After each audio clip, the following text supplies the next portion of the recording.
How you doing there? Welcome back to Babylon Talmud. Today we're studying Daf. What Daf we doing? Daf Kuf Zayin, Daf 107 of Masechet Ksubis. Friends, listen up, friends. So I have this memory of being at Hillel Lester's apartment. I think after our first siyum, Masechet Brachos, and I assured him that I never record Babylon Talmud when I'm under any influence of anything. I try to keep straight so that mainly probably so I don't get myself into trouble. I think that's mainly the thing. Here's the Indian though. We're right after Simchas Torah. Now, I didn't really go to shul much today, let's be honest, but I stopped by my friend at the end of Yontif. Anyway, I stopped by my friend at the end of Yontif and we were drinking a wine. Anyways, Cheveh, let me tell you, my friend, you should be on the lookout. Cheveh, if you're into wine, my friend Donnie Friedenberg, he's a special yid. There's a winery in Eretz Yisrael called Tepperberg. Tepperberg is one of the biggest wineries in Eretz Yisrael. He's one of the winemakers at Tepperberg, and within Tepperberg, he's got his own line. It's a secret; nobody knows about it. You can only get this line of wines at like fancy restaurants and stuff. He's got his own line where he makes these very special boutique wines. One is called Ramato. It's like a Pinot Gris that he makes, but Pinot Gris is usually a white. He makes it as like a red, very geschmack. And there's a Grenache, and today I tried the Barbera.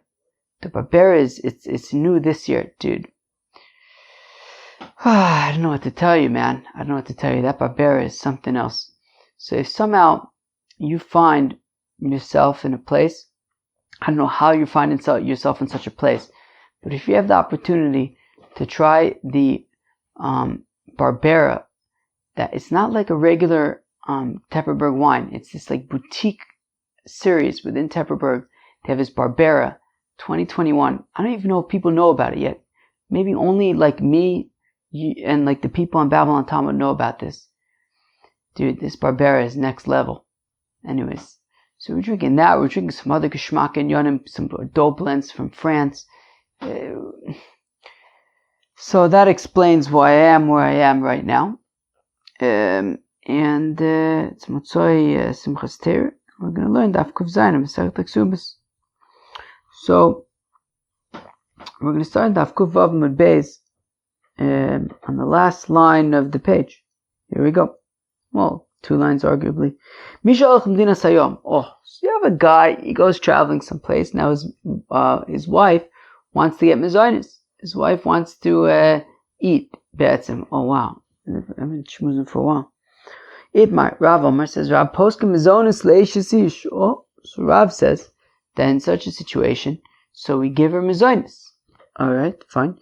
Shmuel Omer Ein Poskim Mizonis Leishis Ish. Where Shmuel says, we don't give her Mizonis. Omer Shmuel, says Shmuel, Modali Abba. Now, of course, Shmuel sometimes refers to Rav as Abba. So Shmuel says to Rav, he says, you have to admit to me, Bishlosha Chodoshim Arishonim, that at least in the first 3 months, once this fellow goes away, what's the Agos Abach? She'ein poskin, that she would not get mizonis. Lefi she'ein adam maniach beis or reikon. A fellow wouldn't just simply leave his house and not leave anything. So Mele Shmuel says to Rav, you have to admit to me that at least the first 3 months she wouldn't get mizonis. So if they heard that the fellow's gestorben, the fellow's wellwood, the fellow's dead, so then everybody agrees that she'll be able to collect mizonis. Because, either way, if the guy's dead, so then she'll be able to collect the Ksubis, Mele she'll be able to get money to eat.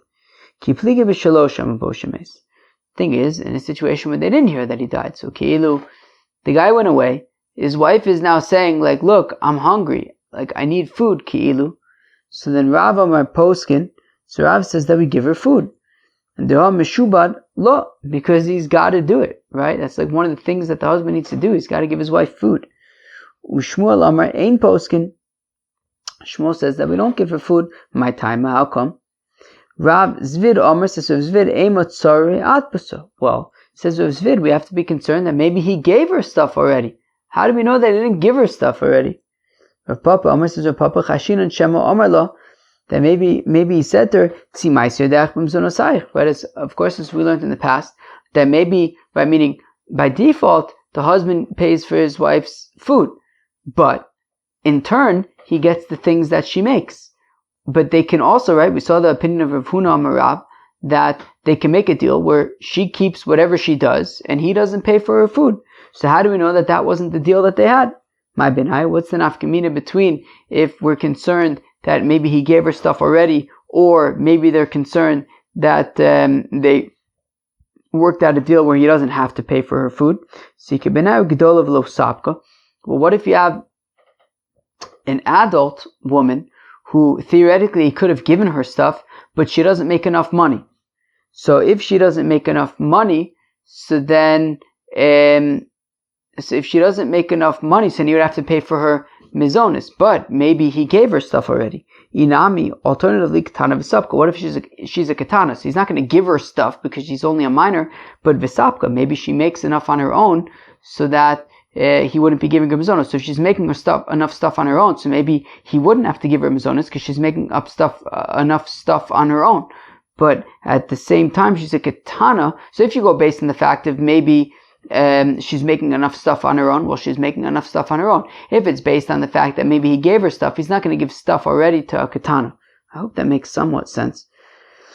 Tanan, we learned in the Mishnah, a fellow. Okay, so we have this machlokes between Rav and Shmuel. Rav says that we give her, that we pay for mizonis. Shmuel says that we don't pay for mizonis. So Tanan, we learned in the Mishnah, that a fellow. We learned in our Mishnah that a fellow who I was probably right when I told Hillel that I shouldn't record Babylon Talmud when I'm under any kind of influence. Honestly, Lamaisa, I was today at my friend's house and I said I have to not drink so much because I have to record Babylon Talmud later. What am I tell you? So we learned in our Mishnah that a fellow who goes someplace, and his wife is saying, look, I want to eat.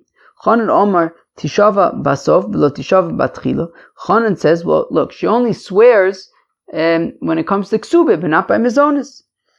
But the sons of the high priests argue when they said tishava batchila uvasov, that she swears by the Ksubis, but oichit by the mizonis, so she'd have to swear first. But ad kan lo plige elelin in shvua. Look, at the end of the day, Chanan and the sons of the high priests are only arguing with regards to does she have to swear or not. Ava mizone, but in terms of is she eligible to receive payment for her food? Everybody agrees. Yeah, of course. The question is does she have to swear or not? But of course she gets the food. So what's the deal with Shmuel who says that she doesn't get the food? Tirgum Shmuel b'sheshamu bo shemes. Well, they heard that he died. Oh, so if he died, then that's a different story because then she'll be able to claim her ksuba anyways. So that's a different story. But if he went away someplace, then she would not be able to collect him his own. According to Shmuel, Tashma, come in here. A fellow goes traveling someplace, and his wife is saying, "Hey, I want to eat." Say the sons of the high priest, Tishava, that she has to swear. Chanan Omer says, Chanan, Lo Tishava, she doesn't have to swear. Vimba ve'omar, now if the fellow comes back and he says, Posakti lo mizonis, I gave her mizonis, Nemon, he is believed. So we see that she's entitled to mizonis when he's away. Hachanami b'sheshamu bo shemes. Here it's talking about when they heard that the guy died and he's in Wellwood and he's dead. Im ba ve'omar ka'omar. But it says, what do you mean? How could he be dead? It says he came back. In ba la'achar shmua. No, well, if they heard that he was dead, but then he somehow showed up, as we know from Masechta Yevamos, it can happen. They thought he was dead, but he wasn't. Tashma, come in here. Mishalach Medinas Hayom. A fellow who goes traveling someplace. Where do you think he went, Lamaise? Think he went to Europe? Think he went to Southeast Asia? You think he went to, see the national parks in the United States of America? Maybe went to climb Mount Kilimanjaro? Who knows what he did? Tashma, come in here. Some guy went to some place. Ve'ishto tavas mizonos. And his wife is saying like, yo, people, I want to eat. Imba ve'omar, if he came back and he said, no, keep what you make, and I'm not paying for your food. Rasha, he could do that. Kadmu bezdin ufasku, but if bezdin came and they already gave him his onus, masha pasku pasku. Well, then if they gave him his onus, they gave him his onus. So we see that she's entitled to his onus. Here also they heard that he died. Since they heard that he died, that's why they're giving her mizonos. But in a stama azoy situation, she wouldn't get mizonos going to Shmuel. Toshma, come in here. A fellow traveled someplace. Vishto tavas mizonos. And his wife is saying like, yo, people, I want to eat. Bezdin Yordan l'chosov. Bezdin, they go into the fellow's property. Vizonin, and they give food. Umafarnisin, and they support, as Rashi says, with like stuff, clothing, things like that. Oh, does Rashi not say that here? Maybe he said that yesterday. Leishto, to his wife, avalo banu of nosav, but not his sons and not his daughters. V'lo davar acher, not davar acher, which will explain what that means later. So we see that Bezdin is giving her food. Amr of Sheshes, b'mashres ishto al yedei sholish. So it says of Ashi, it says of Sheshes, it's talking about where the husband set up an apotropis. He set up a fellow to kind of take care of his wife. So clearly by setting up a fellow to take care of his wife, he's indicating that he's chayiv to her mizonis. Then the guy backs off and he says, look, I don't want to do this. So now Bezdin kind of takes over. But from the fact that he had set up this apotropis, he had set up this person to take care of his wife, Memele, he didn't give her anything in advance. Memele, they don't have a situation where she makes stuff and he doesn't give her mizonis. She keeps her stuff and he doesn't give him his onus. Clearly from the fact that he set up an apotropis means that he's planning to be feeding her. The apotropis backed out, so then the Bezdin takes care of her. But that's only because it's a specific case where it's clear that Bezdin's meant to take care of her. Well, if that's the case, that there's an apotropis, so why is it only for the wife? Why does the wife get mizonos, but the sons and daughters don't? If there's an apotropis, shouldn't that apply for the daughters? So we say, well, where he set up an apotropis for the wife, but he didn't set an apotropis for the kids. My Pascha, what makes it? What indication do you have from the Brisa that it's Davka talking about a situation where he said an apotropis for the wife, but not for the kids? If we're saying it's talking about apotropis, it's for everybody. Why do you think that it'll only be for the wife but not for the kids? Ela Omer Papa, rather says Papa Ksheshama Bo Shemeis Be'ed Echor. It's talking about a situation where one witness comes and says that the guy's gestorben, he's in what would he's dead. He the ibayis in Sube Be'ed Echor Motzi Minsabos. So when it comes to the wife, who theoretically, as we know from Masech Yevamis, if one witness comes and says that the husband's gestorben, he's in well, he's dead, so then she would be able to get remarried. So Mazoninami Yavinonlo. So what's the noise? I don't know. What's the noise? Maybe it's the laundry machine? So since with one witness she'd be able to get remarried, so then she can also collect mizonis. So we give him mizonos. Banav of Nosav, the sons and the daughters, the Ibo, Lin Mechas, Lin Chosav, Beir Echad, Lo Matzu Nachte, but the sons and the daughters that just by one witness they would be unable to inherit their father based on the fact that one witness says that he's gestorben, he's in well, but he's dead. Mizoninami, Lo Yavinalu, so we also don't give them mizonos. That's the difference between the wife and the kids. Since the wife can get remarried, so then, right, we trust the testimony to the extent that she can get remarried. We also trust the testimony to the extent that she can collect mizonos. But the kids, the one witness is not enough to allow them to inherit their father's estate. So also it's not enough for them to be able to collect mizonos. My davar acher. What's this davar acher? I'm sure everybody's everybody's wondering. Right, we mentioned, and also not davar acher. What's this not davar acher? Rav Chizda Omer says Rav Chizda Tachshit. It's talking about jewelry or perfumes. Rav Yosef Omer tzedakah. Rav Yosef says we don't give her tzedakah. Manda Omer Tachshit. Manda Omer says we don't give her perfumes. Kol shekain tzedakah. If we don't give her perfumes to make her kind of feel good and presentable, So certainly we're not going to give her tzedakah to just give out to people. But the Man Amr says that we don't give her charity to give out to people. But we do give her perfumes and stuff because it's not geshmak for the husband that she should not be presentable with perfumes and things like that. So while we're not going to give her tzedakah necessarily to be able to hand out charity to people, we will give her perfumes and things that she'll be able to so that she'll be able to feel good about herself and be presentable. Tashma coming here hayivome, that when it comes to Yevame, who could tell me what this case is? Talking about where Reuven's married to Sarah, Reuven dies, and now Shimon has to do Yibum with Sarah. So when it comes to Yevame, to Sarah, Shlosha Chadashim Harishonim, so the first 3 months where she can't do Yibum yet, because, she might be pregnant from Reuven still, Nizonis Mishal Baila, so she gets, her support comes from her late husband. But after 3 months, Eina Nizonis, she doesn't get Mizonis Lo Mishal Baila, not from her original husband, not from her late husband, Lo Mishal Yavam, nor from the Yavam. Amad Badin, but now if she went to Bezdin to say, look, man, it's been 3 months, either do Yibum or Chalitza, but do Epis. Uvarach, and then the guy bounces, he dashes. He just runs out of Bezdin and does like a Forrest Gump. He just keeps on running and he's gone. So Nizonis Mishal Yavam, so at that point, she gets her sustenance from the Yavam. So we see that this guy's gone, and now we're giving her Mizonis. Shmuel says, well, of course we give her Mizonis. Like, why wouldn't we give her Mizonis? What are we concerned about? Lehai, for this case. If we're concerned that maybe he gave her stuff already. He's clearly not so into her. He dashed, so he's not going to be giving her stuff. And if it's because maybe they had a deal that, you work and keep your stuff and then I'll keep my Mizonis. There wasn't such a situation yet because they weren't married. So therefore, it makes sense that he would have to pay for a Mizonis because there's no reason to think that she should not be entitled to Mizonis. You have a woman who goes with her husband traveling someplace. She comes back and she says, Meiz Baili, my husband's gestorben, he's well when he's dead.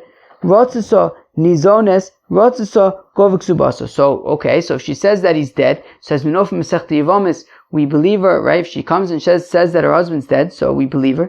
So now she has a choice. Either she can collect Mizonis as a widow, or if she wants, she can collect her Ksuba, one or the other. Gershani Baili, but if she comes back and says that while we were away, my husband divorced me, Misparneses ve'holeches ad kedei Ksubasa, so then we would give her Mizonis until the amount of Mizonis that we gave her is equal to the value of their Ksuba. So we see that we're giving her Mizonis when we're giving her Mizonis when the husband's away. So here also it is because they heard that the guy died. Ad kedei Ksubasa. So if they heard that, right, that the husband's dead, then why is it only up to the value of the Ksuba? We should be able to pay the Mizonis even if it's more than the value of the Ksuba. Well, because she herself mentioned that he's divorced, and by mentioning that he's divorced, she's kind of holding out hope that maybe he's still alive, and therefore, we can't assume that he's dead and that she can collect the and that she can collect the Mizonis indefinitely, because she herself said that maybe he's alive and they just got divorced. So therefore, we only give her Mizonis up to the value of the Ksubit. Tashma, come in here. How did we say that when we say that a Kitana who refuses her husband and bounces, she doesn't get Mizonis? What's the case? You can't say that it's talking about where they're married. Because in that case, her husband would have to pay for her food. Rather, it's talking about a situation where her husband went traveling someplace. If she then borrowed money and she ate, she was eating food, and then she bounced. So then we say, that she doesn't get mizonos, when she just kind of got up, meaning she had borrowed money and then got up and bounced, so we say that she doesn't get mizonos. Time of the mano, but that's only because she got up and bounced. Ha lo mano, yavinon lo. But if she didn't bounce, so then we would give her mizonos even though her husband's away. Amalach Shmuel, hachanami. So we say Shmuel says, look, when it comes to this situation of the katana, what exactly are we concerned about? If we're concerned that maybe he already gave her food, he wouldn't, right? He doesn't give stuff to a katana. He wouldn't just like give her a whole bunch of stuff to the katana. And if we're talking about that, maybe she's like working and she's she's keeping the stuff that she's working for in lieu of the mizonis. Kitana lo sapka. If she's a minor, we assume that she wouldn't be able to produce enough stuff to be able to pay for all of her food anyways. So Memela, we're talking about a situation where he's going to be chayiv to pay for her stuff. Ma'avela. So how do we paskin? Rav says that we pay for her mizonis. Shmuel says that we don't. What's the halacha? Kyoser of Dimi Omar. When Rav Dimi came from Eretz Yisrael to Bavel, he said, Ma'isa balafnei Rebbe bebei shayrim. The Ma'isa, the case came before. There was an incident where it came before Rebbe in Beis Shairim, Ufasak lo mizonis, and he said, okay, she can chaparan mizonis. Lifnei Rabbi Shmuel b'tzipori, and the Maisa came before Rabbi Shmuel and Tzipori, velo pasak lo mizonis, and he said that she cannot have mizonis, like Shmuel. Toiba Rabbi Yochanan. So Rabbi Yochanan says, I don't understand. V'chimaro Rabbi Shmuel shelo pasak lo mizonis. How come Rabbi Shmuel says that she doesn't get mizonis? Lo nechleku b'nei Ka'anim gedolim v'Chanan. When it comes to our Mishnah, there was a machlokas between Chanan and the b'nei Ka'anim el inyan shvua with regards to does she have to swear or not. Ava mizone, but when it comes to mizonis, yavinan lo, we'd give her mizonis. The kasha is does she have to swear or not? But Memele we'd give her mizonis. So why was Rabbi Shmuel think that we wouldn't give her mizonis? Amar Shem Bar Abba says Shem Bar Abba Kvar Tigma Rabbeinu Shmuel beBavel, that Shmuel explained in Bavel Kishashamu Bo Shemeis, that Zavka talking about a situation where they heard that she died and that's why she gets mizonis. Amarle Pasrisu Ba Kuleai. So then so I guess Rav Dimi says to Rav Shem Bar Abba, maybe?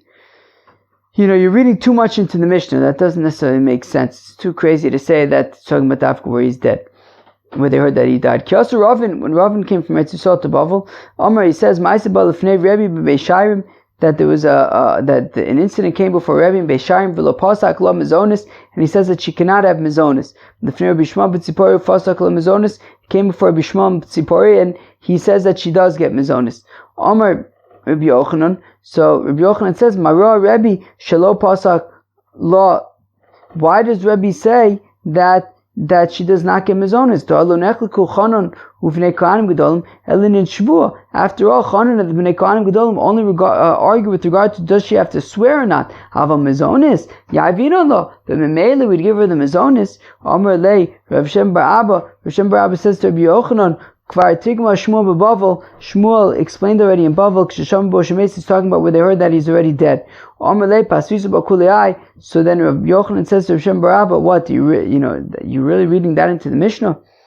V'ochsa kavose tirab. The halacha is like Rav, that ufoskim mizonos le'eshes ish, that we give mizonos to an eshes ish that her husband went away. V'ochsa kavose tirab, and in a similar note, the halacha is like Rav Huna Amar Rav, to Rav Huna Amar Rav, as we've seen before, that Rav Huna says in the name of Rav, Yuchol isha shetomer levaila einin mizonos veinin osa, that a woman could say to her husband, look, I don't need you to pay for my mizonos, and also I'm keeping all the stuff that I make, I'm not giving it to you. V'ochsa kavose tirab zvid, the halacha is oichel like Rav Zvid, pekunya, when it comes to some kind of earthenware, some kind of like glazed earthenware vessel. Then Rav Zvid says, Rav Zvid, ane mani de kunya, these glazed earthenware vessels, chivari v'uchme, if they're glazed with a white glaze or with a black glaze, sharu, so then they're permitted, they're not considered tamei. Yiruke, but if it's the green glaze, then that's like a glaze that tamei stuff can get into, asiri, and therefore it's no good. V'lamar and ela delezbu kartofne, that is only if they don't have cracks. But if there are cracks, then they're also, because whatever cooties kind of stuff can get in. Friends, that was Daf Kuf Zayin Masechta Ksubis, hope you enjoyed. Peace out. Bye.